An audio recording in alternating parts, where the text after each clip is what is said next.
Razi visions, the guide of madrasa students. അസ്സലാമു അലൈക്കും വറഹ്മത്തുള്ളാഹി വബറകാതുഹു. ഈ വീഡിയോയിൽ 2ാം ക്ലാസ്സിലെ ഫിഖ് എന്ന വിഷയത്തിൻ്റെ ഒരു മോഡൽ ചോദ്യപേപ്പറാണ് നമ്മൾ നോക്കുന്നത്. ഇവിടെ ആദ്യമായിട്ട് വന്നിട്ടുള്ളത് യോജിച്ചത് ചേർക്കുക എന്നാണ്. യോജിച്ചത് ചേർക്കുക. താഴെ 5 ചോദ്യങ്ങളുണ്ട്. അതിനോട് യോജിക്കുന്ന ഉത്തരങ്ങൾ അവസാന ഭാഗത്ത് ഇടത് സൈഡിലുണ്ട്. ആ ഉത്തരങ്ങൾ എടുത്തുകൊണ്ട് ഈ നടുക്ക് ഇതാണ് വേണ്ടത്. അതിൽ ഒന്നാമത്തെ ചോദ്യം എന്താണ്? മുഖം എന്നാണ്.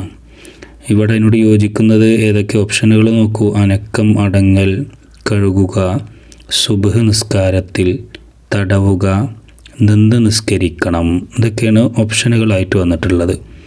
അപ്പോൾ ഈ ചോദ്യങ്ങളും ഉത്തരങ്ങളും ഇങ്ങനെ കൂട്ടി വായിച്ചാൽ തന്നെ നമുക്ക് ആൻസർ കിട്ടും. ഫസ്റ്റ് വന്നത് മുഖം എന്നാണ്. മുഖം എന്താ, നമ്മൾ ഉളു കൊടുക്കുമ്പോൾ മുഖം എന്താ ചെയ്യൽ? ഇതാണ് അതിൻ്റെ ആൻസർ, കഴുകുക. മുഖം. അപ്പോൾ കഴുകുക എന്നിവിടെ ചേർത്ത് കൊടുക്കുക. അപ്പോൾ അത് കംപ്ലീറ്റ് ആയി. മുഖം കഴുകുക. അപ്പോൾ യോജിച്ചതായി. രണ്ടാമത്തേത് എന്താണ്? തല. തല നമ്മളെന്താ ചെയ്യൽ? ഇതാണ് രണ്ടാമത്തെ ആൻസർ, തല തടവുക. തല തടവുക. ഇതൊക്കെ ഉളുവിൽ ചെയ്യുന്ന കാര്യങ്ങളാണല്ലോ. പിന്നെ മൂന്നാമത്തെ എന്താ? കഴിയുന്നവർ. കഴിയുന്നവർ എങ്ങനെ നിസ്കരിക്കണം? അതിൻ്റെ ആൻസർ, നിന്ന് നിസ്കരിക്കണം. കഴിയുന്നവർ നിന്ന് നിസ്കരിക്കണം. അപ്പോൾ നമുക്കിവിടെ എന്ത് ചെയ്യാം?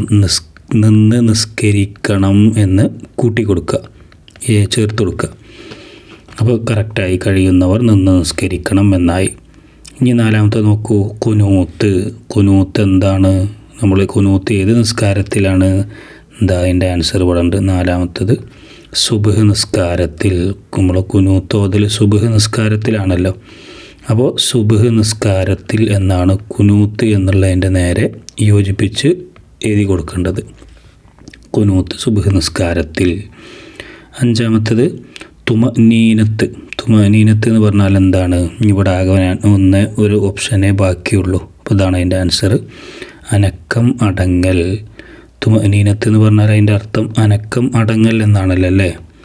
അപ്പോൾ അനക്കം, അടങ്ങൽ എന്ന് ഇവിടെ ചേർത്ത് കൊടുക്കാം.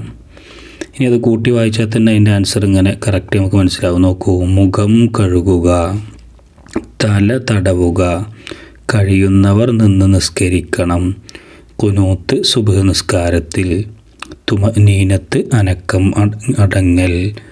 കണ്ടില്ലേ? അപ്പോൾ അതങ്ങനെ പൂർത്തിയാക്കുക. ഇനി രണ്ടാമതായിട്ടൊരു ആക്ടിവിറ്റി ശരി അടയാളപ്പെടുത്തുക എന്നാണ്. ശരി അടയാളപ്പെടുത്തുക. ഇവിടെ കുറച്ച് ചോദ്യങ്ങളുണ്ട്.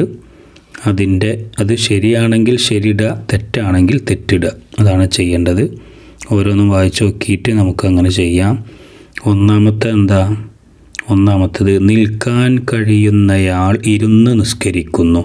നമ്മൾ നേരത്തെ പറഞ്ഞ ചോദ്യത്തിലൊരു ഇത് വന്നിരുന്നല്ലോ അല്ലേ? കഴിയുന്നവർ നിന്ന് നിസ്കരിക്കണം നമ്മൾ പഠിച്ചിട്ടുണ്ട്. അത് നിസ്കാരത്തിൻ്റെ ഫർളാണത്.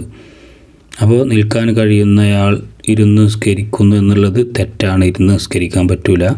നിൽക്കാൻ കഴിയുന്നയാൾ നിന്ന് നിസ്കരിക്കാൻ തന്നെ വേണം. അപ്പോൾ ഈ പറയുന്നത് തെറ്റാണ്. ഇനി രണ്ടാമത്തെ എന്താ?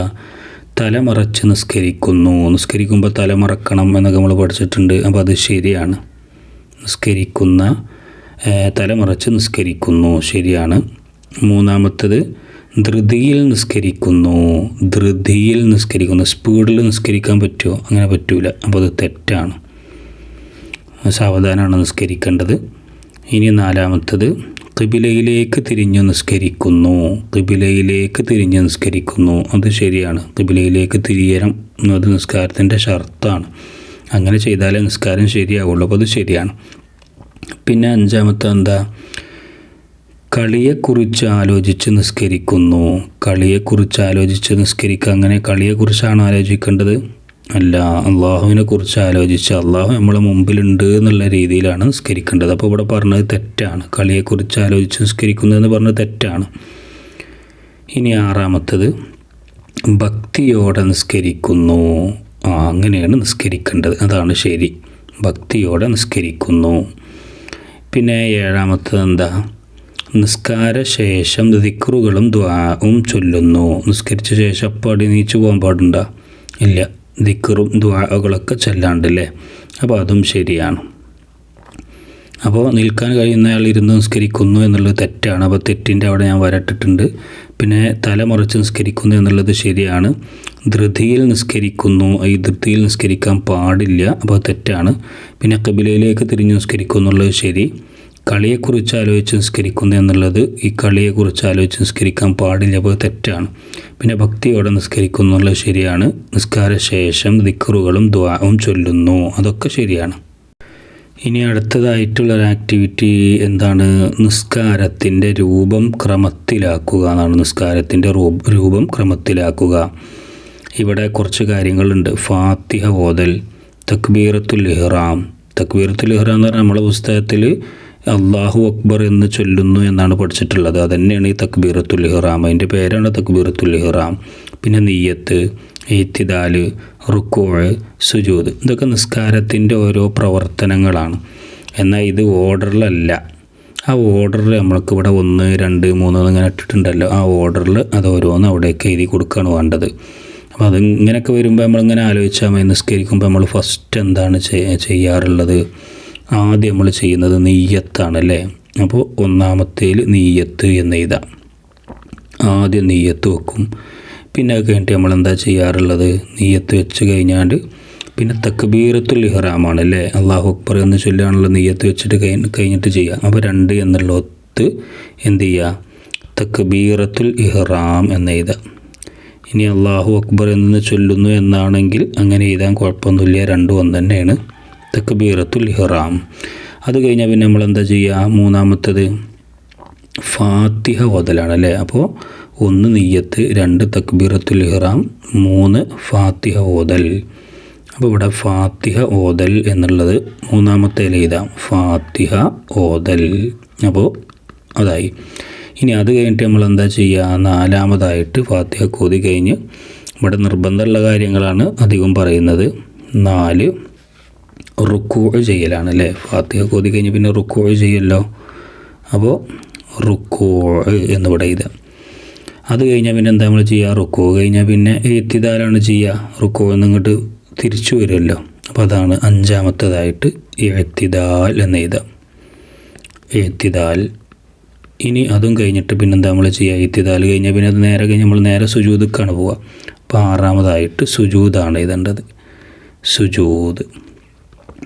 ഇനി ഓരോന്ന് വായിച്ചു നോക്കിയാൽ നമുക്ക് അതിൻ്റെ രൂപം മനസ്സിലാവില്ല. ആദ്യം നിയ്യത്ത്, പിന്നെ തക്ബീറത്തുൽ ഇഹ്റാം, പിന്നെ ഫാത്തിഹ ഓതൽ, പിന്നെ റുക്കൂഅ്, പിന്നെ ഇഅ്തിദാൽ, പിന്നെ സുജൂദ്. അപ്പോൾ അതങ്ങനെ ഓർഡറിലായി. ഇനി അടുത്തൊരു ആക്ടിവിറ്റി ഉത്തരം എഴുതാം എന്നാണ്. ഉത്തരം എഴുതാം. 3 ചോദ്യങ്ങളുണ്ട്, അതിൻ്റെ ഉത്തരങ്ങൾ എഴുതി കൊടുക്കാനാണ്. അതിലൊന്നാമത്തെ ചോദ്യം എന്താ? മുഖം കഴുകുമ്പോൾ കരുതേണ്ടത്. നമ്മൾ വുളു എടുക്കുന്ന സമയത്ത് മുഖം കഴുകല്ലോ, അപ്പോഴൊരു നിയ്യത്ത് ചെയ്യാനുണ്ട് അല്ലേ, കരുതാനുണ്ട്. എന്താ കരുതേണ്ടത്? വുളു എന്ന ഫർളിനെ ഞാൻ വീട്ടുന്നു എന്നാണ് കരുതേണ്ടത്. അപ്പോൾ അതങ്ങനെ എഴുതാം. ഇനി ഈ ചോദ്യം മുൻകൈ കഴുകുമ്പോഴാണെങ്കിലോ വുളുഇൻ്റെ സുന്നത്തിനെ ഞാൻ വീട്ടുന്നു എന്നാണ്. ഇവിടെ ചോദിച്ചത് മുഖം കഴുകുമ്പോഴാണ്.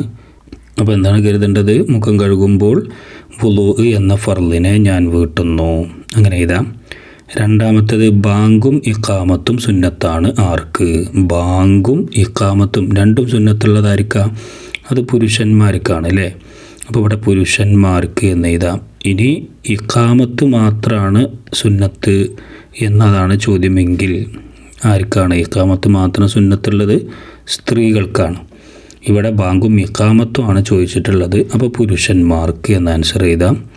മൂന്നാമത്തത് സൂറത്ത് ഓതൽ സുന്നത്താണ്. എപ്പോൾ? നിസ്കരിക്കുമ്പോൾ. ഫാത്തിഹ എന്തായാലും എല്ലാ റക്അത്തിലും നമ്മൾ ഓതണം. എന്നാൽ സൂറത്ത് ഓതൽ എപ്പോഴാണ്? ആദ്യത്തെ 2 റക്അത്തുകളിലാണ് സൂറത്ത് ഓതേണ്ടത്, അപ്പോഴാണ് സുന്നത്തുള്ളത്. അപ്പോൾ നമുക്ക് എന്ത് ചെയ്താം? ആദ്യത്തെ 2 റക്അത്തുകളിൽ എന്ന് എഴുതാം. സൂറത്ത് ഓതൽ സുന്നത്താണ് എപ്പോൾ? ആദ്യത്തെ 2 റക്അത്തുകളിൽ. ഇനി അടുത്തതായിട്ട് 2 എണ്ണം എഴുതാം എന്നാണ്. 2 വീതം എഴുതാം എന്നൊക്കെ പറഞ്ഞിട്ട് പരീക്ഷയ്ക്ക് അധികം ചോദ്യങ്ങൾ വരാറുണ്ട്. അത്തരത്തിൽ ഇവിടെ വന്നിട്ടുള്ളൊരു ചോദ്യം എന്താണ്? തുമനീനത്തിൻ്റെ സ്ഥലങ്ങൾ. നമ്മൾ നിസ്കരിക്കുമ്പോൾ തുമനീനത്ത് വേണമെന്ന് പറഞ്ഞല്ലോ, അതിൻ്റെ സ്ഥലങ്ങളിൽ നിന്ന് 2 എണ്ണം എഴുതാനാണ്. 4 സ്ഥലങ്ങൾ നമ്മൾ പഠിച്ചിട്ടുള്ളത് ഏതൊക്കെ? റുക്കൂഅ്, ഇഅ്തിദാൽ, 2 സുജൂദ്, ഇടയിലെ ഇരുത്തം അല്ലേ, ഇതൊക്കെയാണ് പഠിച്ചിട്ടുള്ളത്. അപ്പോൾ അതിൽ നിന്ന് ഏതെങ്കിലും രണ്ടെണ്ണം നിങ്ങൾക്ക് ഇഷ്ടമുള്ളത് എഴുതാം.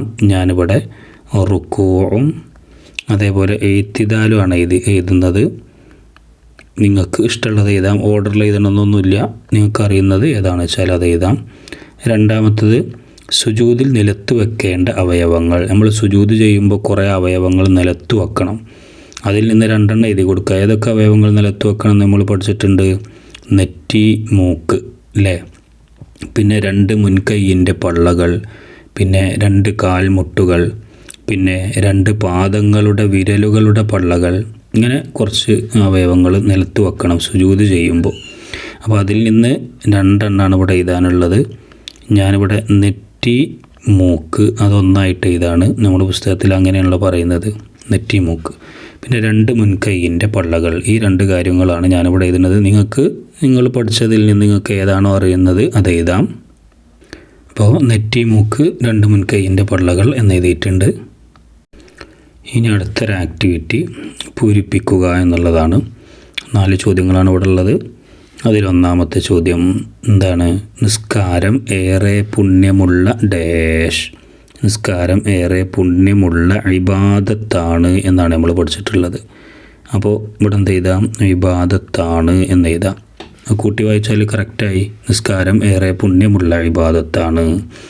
രണ്ടാമത്തേത് സ്ത്രീകൾക്ക് ഇഖാമത്ത് മാത്രമേ, നമ്മൾ നേരത്തെ പറഞ്ഞല്ലോ അല്ലേ, ഇവിടെ എന്താണ് പൂർത്തീകരിക്കേണ്ടത്? സുന്നത്തുള്ളൂ എന്നാണ് ചേർക്കേണ്ടത്. അപ്പോൾ അത് കംപ്ലീറ്റായി. സ്ത്രീകൾക്ക് ഇഖാമത്ത് മാത്രമേ സുന്നത്തുള്ളൂ. ഇനി മൂന്നാമത്തത് അസ്വലാത്തു ഖൈറും മിനന്നൗം. ഇത് നമ്മൾ സുബഹി ബാങ്കിൽ ഉള്ളതാണ് അല്ലേ, സുബഹി ബാങ്കിൽ പ്രത്യേകമായിട്ടുള്ളതാണ് അസ്വലാത്തു ഖൈറും മിനന്നൗം. ബാക്കി ബാങ്കുകളിലൊന്നും ഉണ്ടാവില്ല. നാലാമത്തത് വൃത്തിയുള്ള സ്ഥലത്ത് എന്ത് ചെയ്യുക? നിസ്കരിക്കുക എന്നാണ് അവിടെ ചേർത്ത് കൊടുക്കേണ്ടത്. വൃത്തിയുള്ള സ്ഥലത്ത് നിസ്കരിക്കുക. അപ്പോൾ നോക്കൂ, ഒന്നാമത്തത് നിസ്കാരം ഏറെ പുണ്യമുള്ള ഇബാദത്താണ് എന്ന് ചേർത്ത് കൊടുക്കുക. രണ്ടാമത്തത് സ്ത്രീകൾക്ക് ഇഖാമത്ത് മാത്രമേ സുന്നത്തുള്ളൂ എന്ന് ചേർക്കുക. മൂന്നാമത്തത് അസ്വലാത്തു ഖൈറും മിനന്നൗം എന്ന് ചേർക്കുക. നാലാമത്തത് വൃത്തിയുള്ള സ്ഥലത്ത് എന്നുള്ളിടത്ത് നിസ്കരിക്കുക എന്ന് ചേർക്കുക. ഇങ്ങനെയൊക്കെ പൂർത്തിയാക്കാം, പൂരിപ്പിക്കാം എന്നൊക്കെ പറഞ്ഞുകൊണ്ടും ക്വസ്റ്റ്യൻസ് വരാറുണ്ട്. ഇനി അടുത്തത് ബ്രാക്കറ്റിൽ നോക്കി പൂരിപ്പിക്കുക. ഇവിടെ അതേപോലെ തന്നെ പൂരിപ്പിക്കാൻ തന്നെയാണ്, ചില ഭാഗങ്ങൾ വിട്ടുപോയിട്ടുണ്ട്. അത് ബ്രാക്കറ്റിൽ ഇവിടെ കൊടുത്തിട്ടുണ്ട്. അപ്പോൾ ബ്രാക്കറ്റിൽ നോക്കിയിട്ട് അത് പൂരിപ്പിച്ചു കൊടുക്കുകയാണ് വേണ്ടത്. ബ്രാക്കറ്റിൽ എന്തൊക്കെയുള്ളത്? വമമാത്തി ലഹു അൽ മുസ്ലിമീൻ ഉമിർത്തു റബ്ബി വനുസുക്കി ആമീൻ അഊദു ബില്ലാഹി മിനശ് ശൈത്വാനിർ റജീം എന്നൊക്കെയാണുള്ളത്. ഇനി അത് നമുക്ക് എന്ത് ചെയ്യാം? പൂരിപ്പിക്കാം. അതിലൊന്നാമത്തത് ഇന്ന സ്വലാത്തി ഡാഷ് വമഹിയായ ഡാഷ് ലില്ലാഹി ഡാഷ് അൽ ആലമീൻ എന്നാണ്. ഇത് നമ്മൾ വജ്ജഹത്തു അതിലുള്ളതാണല്ലോ അല്ലേ. അപ്പോൾ ഇങ്ങനെ ഇന്ന സ്വലാത്തി കഴിഞ്ഞിട്ട് അടുത്ത ഇതാണ് ആദ്യമായിട്ട് വേണ്ടത്. വനുസുക്കി എന്നാണ്. വനുസുക്കി, ഇന്ന സ്വലാത്തി വനുസുക്കി. ഇനി വമഹിയായ എന്ന് ഇവിടെ ഉണ്ട്. പിന്നെന്താണ് വേണ്ടത്? ഇതാണ് രണ്ടാമതായിട്ട് വേണ്ടത്. വമമാത്തി, വമഹിയായ വമമാത്തി എന്ന് ചേർക്കുക. പിന്നെ ലില്ലാഹി കഴിഞ്ഞിട്ട് അൽ ആലമീൻ എന്ന് ഇവിടെ ഉണ്ട്. അപ്പോൾ ഇവിടെ എന്താ മൂന്നാമതായിട്ട് റബ്ബി എന്നിവിടെ ചേർത്ത് കൊടുക്കുക. അപ്പോൾ അത് കംപ്ലീറ്റായി. അപ്പോൾ എന്തായി? ഇന്ന സ്വലാത്തി വനുസുക്കി വമഹിയായ വമമാത്തി ലില്ലാഹി റബ്ബിൽ ആലമീൻ. അപ്പോൾ ഒന്നാമത്തെ കഴിഞ്ഞു. ഇനി രണ്ടാമത്തത്, ഇനി അതിൻ്റെ ബാക്കി തന്നെയാണ്. ലാ ശരീക്ക ഡാഷ് വബിദാലിക്ക ഡാഷ് വ അനമിന ഡാഷ് എന്നാണ്. അപ്പോൾ ലാ ശരീക്ക കഴിഞ്ഞിട്ട് പിന്നെ അവിടെ നമുക്കൊരു നാലാമതായിട്ട് കൂട്ടുക. എന്താണ്? ലാ ശരീക്ക ലഹു ആണല്ലേ. എന്താ ലഹു എന്ന് ഇവിടെ ഉണ്ട്. ലാ ശരീക്ക ലഹു. വബിദാലിക്ക കഴിഞ്ഞിട്ട് ഇനി എന്താണ്? ഉമിർത്തു എന്ന് ചേർക്കണം. അപ്പോൾ ഇതാണ് അഞ്ചാമതായിട്ട്. വബിദാലിക്ക ഉമിർത്തു എന്ന് ചേർത്ത് കൊടുക്കാം. അപ്പോൾ അത് കംപ്ലീറ്റായി. ഉമിർത്തു വ അന മിനൽ കഴിഞ്ഞിട്ട് അൽ മുസ്ലിമീ എന്ന് ചേർക്കണം. അപ്പോൾ ഇവിടെ മുസ്ലിമീ എന്നുണ്ട്. അതാണ് ആറാമതായിട്ട്. അപ്പോൾ അതിവിടെ ചേർത്ത് കൊടുക്കാം. അപ്പോൾ അത് കംപ്ലീറ്റ് ആയല്ലോ. ലാ ശരീക ലഹു വബിദാലിക ഉമിർത്തു വ അന മിനൽ മുസ്ലിമീൻ. ഇനി വേറൊന്നാണ് മൂന്നാമത്തത്. ഫാത്തിഹയുടെ തുടക്കത്തിൽ ഡാഷ് എന്നും അവസാനം ഡാഷ് എന്നും പറയുക. ഫാത്തിഹയുടെ തുടക്കത്തിൽ എന്താണ് പറയേണ്ടത്? അഊദു ബില്ലാഹി മിനശ് ശൈത്വാനിർ റജീം എന്ന് പറയണല്ലേ. അപ്പോൾ അതാണ് ഏഴാമതായിട്ട് വേണ്ടത്. അതുകൂടെ എഴുതാം. അഊദു ബില്ലാഹി മിനശ് ശൈത്വാനിർ റജീം എന്ന്. അപ്പോൾ തുടക്കത്തിൽ അഊദു ബില്ലാഹി മിനശ് ശൈത്വാനിർ റജീം എന്നും അവസാനം, അപ്പോൾ അതാണ് ഏഴിന് അവസാനത എട്ടാമത് ആമീൻ അല്ലേ. ഫാത്തിഹ കഴിഞ്ഞിട്ട് ആമീൻ എന്നും പറയുക. അപ്പോൾ അത് കൂട്ടി വായിച്ചാൽ കറക്റ്റായി. ഫാത്തിഹയുടെ തുടക്കത്തിൽ അഊദു ബില്ലാഹി മിനശ് ശൈത്വാനിർ റജീം എന്നും അവസാനം ആമീൻ എന്നും പറയുക. അങ്ങനെ പൂർത്തിയാക്കാം. ഈ വീഡിയോ ഇവിടെ അവസാനിക്കുകയാണ്. മദ്രസ വിദ്യാർത്ഥികൾക്ക് വളരെ ഉപകാരപ്രദമായ വീഡിയോകളാണ് നമ്മുടെ ചാനലിലുള്ളത്. എല്ലാവരും ചാനൽ സബ്സ്ക്രൈബ് ചെയ്ത് അടുത്ത വീഡിയോക്കായി കാത്തിരിക്കുക. ഇൻഷാ അല്ലാഹ് പരീക്ഷയിൽ ഉന്നതമായ വിജയം കരസ്ഥമാക്കാൻ നാഥൻ തുണക്കട്ടെ എന്ന് പ്രാർത്ഥിക്കുന്നു. അസ്സലാമു അലൈക്കും വറഹ്മത്തുള്ളാഹി വബറകാതുഹു.